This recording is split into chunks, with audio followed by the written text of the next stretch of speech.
In continuation of the last videos on phase rule of basic part 2 physical chemistry, in this video we are going to study about corrections in distribution law for solutes associating, dissociating and solvating in one of the solvents. तो पहला case हम लेते हैं जब विलय का एक प्रावस्था में एसोसिएशन होता है। माना कि विलय X प्रावस्था 1 में सामान्य अणु रहता है, जबकि प्रावस्था 2 में निम्न समीकरण के अनुसार संगुणन हो जाता है तथा संगुणित होकर संकर स्पीशीज Xn बनाता है। तो सॉल्वेंट 2 में n molecules of X associate होकर Xn एसोसिएटेड स्पीशीज बनाते हैं, कॉम्प्लेक्स बनाते हैं।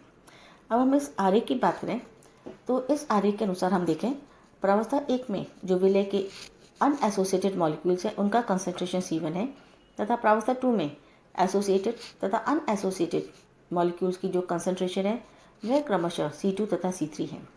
दोनों प्रावस्थाओं में समान आणविक स्पीशीज अर्थात अनएसोसिएटेड अणुओं के लिए वितरण नियम के अनुसार C1/C2 = K। प्रावस्था 2 में एसोसिएशन प्रोसेस पर द्रव्य अनुपाती क्रिया के नियमानुसार C2/C3 n = K प्राइम और C3 = nth root of C2 dot Kn। समीकरण 26 में C3 का मान रखने पर जो हमें इक्वेशन प्राप्त होती है वो है C1/nth root of C2 = K/Kn = K1 एक कांस्टेंट। ये जो हमारी इक्वेशन है C1/nth root of C2 = K1, यह इक्वेशन हमारी करेक्टेड डिस्ट्रीब्यूशन लॉ की इक्वेशन है और यह हम तब अप्लाई करते हैं जब जो सॉल्यूट X है वह एक फेज़ में यानी एक सॉल्वेंट में तो सामान्य अवस्था में रहता है, लेकिन दूसरे सॉल्वेंट या सेकेंड फेज़ में वह एसोसिएटेड हो जाता है। इसको अब हम एक एग्जाम्पल के द्वारा समझाते हैं। हम बेंजोइक एसिड सॉल्यूट लेते हैं और इसको जल तथा बेंजीन में वितरण करते हैं। अगर हम देखें तो प्रति 10 मिलीलीटर अम्ल की ग्राम में मात्रा C1 और प्रति 10 मिलीलीटर अम्ल की ग्राम में मात्रा C2 हम देखते हैं, इसके 4 सेट बनाते हैं।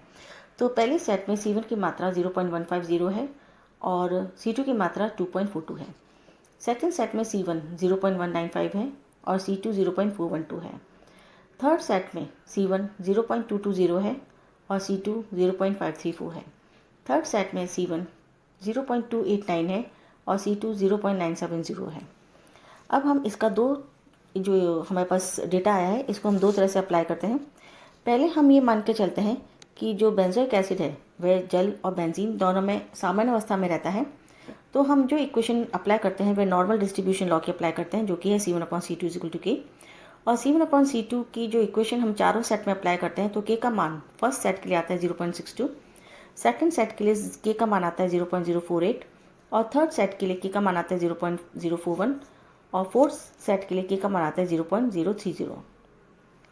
अब हम ये मानकर चलते हैं कि जो बेंजोइक एसिड है वह जल में तो सामान्य अवस्था में रहता है, लेकिन बेंजीन में वह डायमर बनाता है यानी n = 2। तो यह मान अगर हम ये वाली इक्वेशन हम यूज़ करते हैं और n का मान हम 2 रखते हैं तो जो हमारी इक्वेशन होती है C1/C2 = K।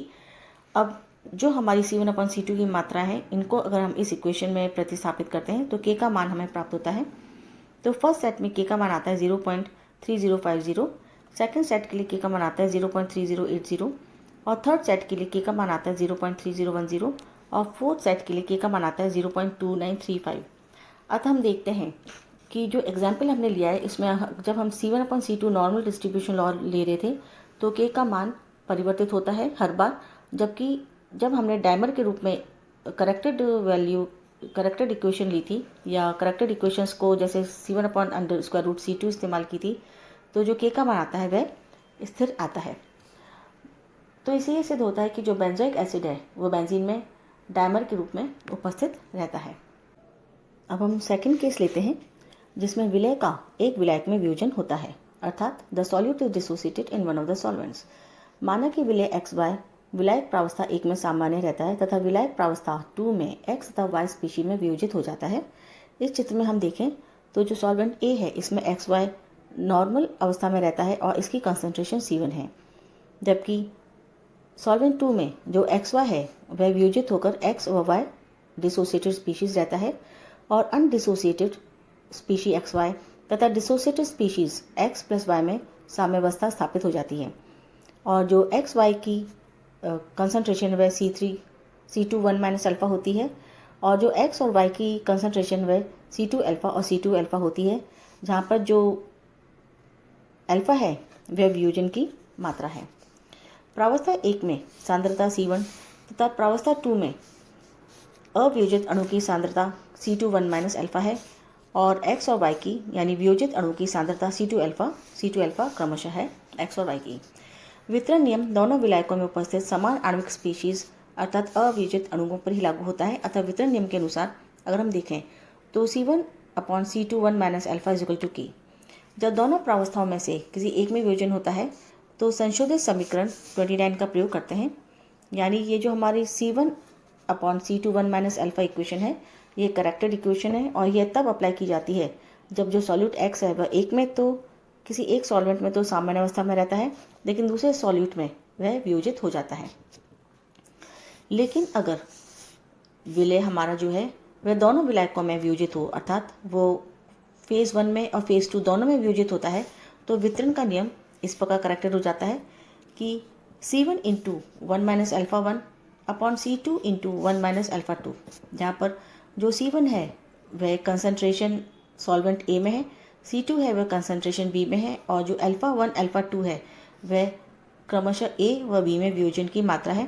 तो जो अनडिसोसिएटेड एक्स वाई की मात्रा होगी, सॉल्यूट की मात्रा होगी सॉल्वेंट 1 में वो C1 इंटू 1 माइनस अल्फ़ा 1 होगी और जो अनडिसोसिएटेड सॉल्यूट की मात्रा सॉल्वेंट 2 में होगी वो होगी C2 1 माइनस अल्फ़ा 2।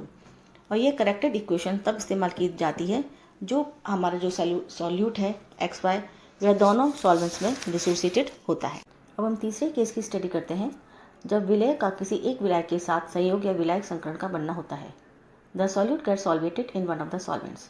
जब विलय किसी एक विलायक के साथ रासायनिक संयोग करता है तो वितरण समीकरण उसी रूप में ही प्रयुक्त होती है, केवल K के मान में सांख्यिकी परिवर्तन आ जाता है। मान लीजिए कि विलय x विलायक 1 में सामान्य अणु के रूप में रहता है तथा विलायक 2 में विलायक संकृत अणुओं के रूप में निम्न समीकरण के अनुसार रहता है, यानी x सॉल्वेंट के n अणुओं के साथ मिलकर XNS कॉम्प्लेक्स के रूप में रहता है। अब हम इस आरेख के अनुसार अगर हम देखें तो जैसा कि चित्र में दर्शाया गया है, साम्यावस्था में प्रावस्था 1 में वितरित अणुओं की सांद्रता C1 है तथा प्रावस्था 2 में सामान्य अणु तथा विलायक संकृत अणुओं की सांद्रताएं क्रमशः C2 तथा C3 हैं। माने कि प्रावस्था 2 में विलायक के अणुओं की सांद्रता CS है, तो वितरण के नियम के अनुसार C1/C2 is equal to K। प्रावस्था 2 में निम्नलिखित साम्यावस्था रहती है, x plus NS is at equilibrium with XNS। x का कंसंट्रेशन C2 है, NS का CS और XNS कॉम्प्लेक्स का C3। तो इस साम्यावस्था पर अगर हम द्रव अनुपाती क्रिया का नियम लागू करते हैं तो जो इक्वेशन में प्राप्त होती है वो है C3/C2 into CS raise to the power n is equal to K1। चूँकि प्रावस्था 2 में विलय की सांद्रता CS अन्य सांद्रताओं से बहुत अधिक है, अतः इसे विलय से विलायक संकरण बनने पर भी स्थिर माना जा सकता है। अतः समीकरण 31 को हम निम्न प्रकार लिख सकते हैं, C3/C2 is equal to K1 into CS raise to the power n is equal to K2 theorem. अगर इक्वेशन के दोनों तरफ एक जोड़ते हैं तो दोनों तरफ एक जोड़ने पर जो इक्वेशन में प्राप्त होती है वो है 1 plus C3/C2 is equal to 1 plus K2 और C2 plus C3/C2 is equal to 1 plus K2। समीकरण 30 को 33 से भाग देने पर जो इक्वेशन में प्राप्त होती है वो है C1/C2 into C2/C2 plus C3 is equal to K/1 plus K2 और C1/C2 plus C3 is equal to K3। C2 plus C3 प्रावस्था 2 में विलय का कुल सांद्रण है। समीकरण 34 से स्पष्ट है कि विलायकों में से किसी एक से विलय का विलायक संकरण बनने पर भी वितरण की मौलिक समीकरण में कोई अंतर नहीं आता है, केवल K का सांख्यिकी मान बदल जाता है। That's all for today. Thank you.